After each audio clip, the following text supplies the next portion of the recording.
So the Dragon Ball Super English Funimation dub has a ton of Easter eggs. I mean, quite a few references and nods to the original Japanese and also the original Funimation dub that aired back, the in-house dub that aired back in 1999 and even the Ocean dub from before that. Funimation has implemented a ton of Easter eggs within their writing of the Dragon Ball Super episodes, and today I wanted to go over these Easter eggs. I've already broke a lot of them down, in depth, but I just wanted to talk about them in a more general manner and talk about which ones are the best Easter eggs in the Dragon Ball Super dub and which ones are not so good. So without further ado, here is the best and worst Dragon Ball Super English dub Easter eggs and references. And the first reference I want to talk about is the most recent episode. It's coming from episode 76 and it's Goku singing Chala Headchala. Now, that is rather controversial. Not necessarily controversial, I think that's an extreme word to use, but it did kick up, quite a bit of dust. Mostly positive feedback from, fans, but, there are some, purists out there that didn't really seem to like it, even though the line was supposed to cater to purists, but I don't know. Anyway, so in Dragon Ball Super episode 76, when Goku gets the Nimbus Cloud, in the Japanese, he says, this feeling, I haven't felt this in so long, like, this is great. Something to that effect. I don't know the actual line off of the top of my head, but something to that effect. Like, this is so nice for feeling. So he could be referring to the fluffy, basically texture and like the feeling of the Nimbus Cloud, the Kinto-un, if you want to go by the Japanese dub. Or he could be talking about, feeling warm and nostalgic, which that's what I took it to, that's what I took the, that line and made it into. Like, that's what I think the line is supposed to be, really, like the Kinto-un. It's a very nostalgic episode with a ton of bad guys, from Dragon Ball and Dragon Ball Z coming back into one episode, all rolled into one, and it's Goku and Krillin training. So, obviously, the Kinto-un has to come back, it's just a fan favorite, classic Dragon Ball item, and character in a sense. The Kinto-un is like a character in and of itself. But anyway, that's either here nor there. So the Kinto-un, Goku says, I have that feeling, this is great. So I assume he's talking about the, just the fluffiness of the cloud, but he could also be talking about the nostalgia of, having the Kinto-un there, and also it could be like a bit of a fourth wall break, basically just saying, like, to the audience, like, isn't this great, like, Dragon Ball is back, and we have all these old villains, it could be a fourth wall break, but that's going a little too far deep into it. But anyway, so the English dub for that scene, he says Chala Headchala. So basically Goku just sings Chala Headchala instead of saying, I have this feeling, yeah, this is great, I love this feeling, I missed this, which could be playing into the nostalgic factor, and, Chala Headchala is the first Dragon Ball Z opening, it's opening a one. So I think this is one of the better Easter eggs. I just like these, like, it's not necessarily subtle, but it's just small and something that doesn't really matter in the grand scheme of things, but I'm glad that it's put in.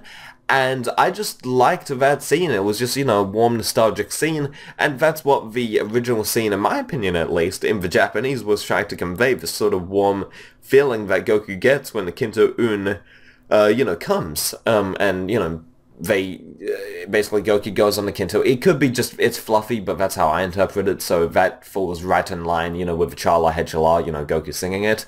So that is one of the best Easter eggs, in my opinion. It's catering to the Japanese, and it's also just a fun little Easter egg, and it's just a cool moment for Goku, just him being goofy on this filler adventure. It's nice that there is a bit of comedy throughout this episode, because this is not a dark episode necessarily, episode 76, but it is kind of a bit of a downer, I guess, until the end when, Krillin and Goku are victorious, because, Krillin's battling his inner sort of fears and his struggles with, basically, the past villains and, you know, dealing with the past and whatnot and letting go and, you know, stuff like that, you know, the themes like that. But anyway, so this little bit of comedy and a little bit of throwback, you know, reminds us to the simpler times. So that is one of the best dub changes and Easter eggs in my opinion, so that is one of the best.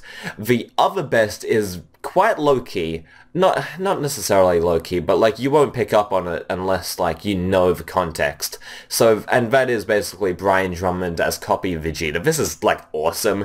See, the reason why this one works is that Copy Vegeta doesn't need to be voiced by Brian Drummond. If Chris Sabat voiced Copy Vegeta, that would have been a-okay, but the fact that Chris Sabat got Brian Drummond in to record the Copy Vegeta lines, that is just a fantastic Easter egg, and I'm not sure how you could, you know, really complain about this. I mean, this is just awesome. It's subtle, and it doesn't break anything, like it doesn't break the continuity. It's just Copy Vegeta is played by Brian Drummond, and if you know that Brian Drummond is, you know, Ocean Dub Vegeta, that's fine, but if you don't, that doesn't ruin the experience also. It's just like, oh, okay, like this is just a great voice actor playing Copy Vegeta.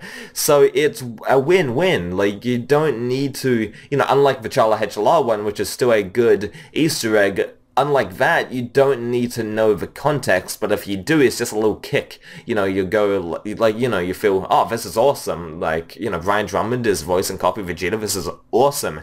And I'm glad they didn't ruin this. Like, this Easter egg probably wouldn't have been on this list if they went, oh, too bad it's Sunday, it's over 9,000. If they played into it a tad more by adding Ocean Dub Vegeta lines, that would have been ruined, but the fact that they just kept it as the voice, that was awesome. So, the third best Easter egg, in my opinion, is not necessarily a Dragon Ball Super English dub Easter egg, but it's more so a Xenoverse 2 Easter egg, as Frost, the, you know, the Universe 6 counterpart of Frieza, is voiced by Greg Ayres, and as you know, the Kai, you know, from Kai onwards, Frieza has been voiced by Chris Ayres, Greg Ayres' brother, so they are brothers, and so yeah, the Universe 6 counterpart is voiced by Frieza's brother, technically, you know, the voice actor, Greg Ayres, and I just find this awesome for the same fact that, you know, Brian Drummond is Copy Vegeta. It doesn't have to be Greg Ayres. It could have been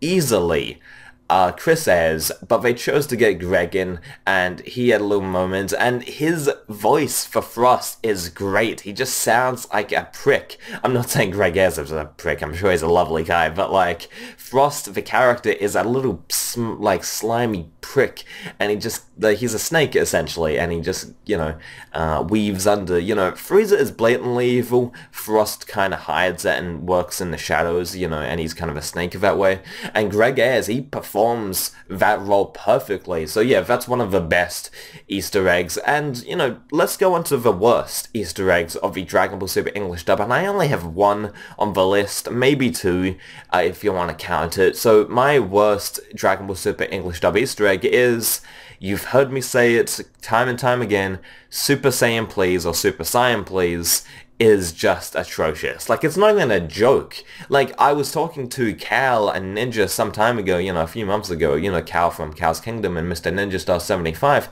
I was talking with them and I was like, what is Super Saiyan Please? Like, it's not even a joke. It's just Super Saiyan on top of the word please. And I get it's supposed to be an Easter egg, you know, it's quirky, it's a funny line, but it's just stupid. Like, it's not even a clever line. It's not even like Chala Hechala. Like, it's not even contextual. Like, it's not even in the context that great of a line. You know, in context, it's not a great line at all. It just comes off stupid. And I get that Goku is a quirky guy and he's just, you know, kind of stupid. He's kind of an airhead, but he has a good heart at the end of the day and he has goofy moments. But it's just kind of stupid. But anyway, Super Saiyan Please, that is the worst Dragon Ball Super English dub Easter egg, and it's not technically an Easter egg, like there's no like actual reference, he just says Super Saiyan on top of the word please. But that's gonna do it for me. Please make sure to rate, comment, and subscribe. What are your favorite dub changes, and, you know, well, more specifically, Dragon Ball Super English dub changes, like Easter eggs, I should say.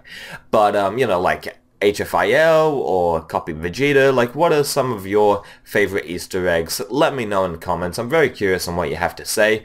And my final word on this is that, like, I think an Easter egg works when it's more subtle, more low-key, much like the Brian Drummond one, and even though Charla Headshot is blatant, it works in the context of the scene, and it just works in the episode. It gels well with the material. So, yeah, that's gonna do it for me. See you guys next time. Bye.